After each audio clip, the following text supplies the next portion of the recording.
महाराष्ट्रात नागपंचमी हा सण साजरा केला जातो. तर सर्वांनाच माहिती आहे आज काय आहे, तर आज आहे नागपंचमी.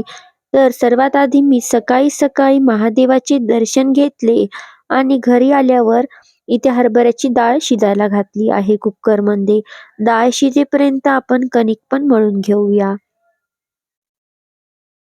तर आमच्या इकडे नागपंचमीला कानोले बनवतात. तर असं म्हणतात की कोणतेच पदार्थ तळायचे वगैरे नाहीत. तर हे आपण इथे कानोले बनवणार आहोत. तर यामध्ये आपण पुरण घालून घेऊया आणि कानोले बनवूया. तर बघा अशा प्रकारे आमच्या इकडे कानोले बनवतात.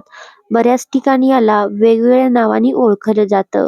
तर आमच्या इकडे याला कानोले म्हणतात. तर इथे मी पाण्यामध्ये कानोले शिजून आणि आता आपण पूजेसाठी काय काय साहित्य लागते ते बघूया.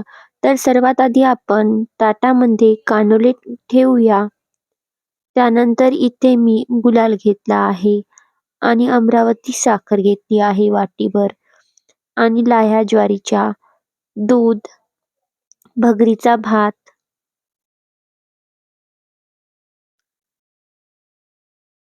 कुंकू आणि हळद. अशा प्रकारे नागपंचमीचं आपलं ताट तयार आहे. तर आता आपण जाऊया वारुळाला. वरतून मी साजूक तुपाची धार देखील घातली आहे कानुल्यावर. तर एवढं आपल्याला पूजेचं साहित्य लागतं. तर पायी पायी आम्ही निघालो आहे वारुळाची पूजा करायला. ही आहे माझ्या ताईची मुलगी. म्हणत होती वारूळ कधी येते ग, कधी येते.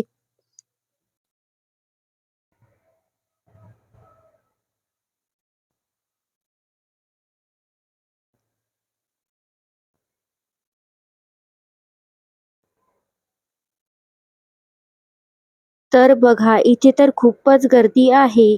पूजा करून घेतली. तर अशा प्रकारे हा माझा दुसरा व्लॉग आहे.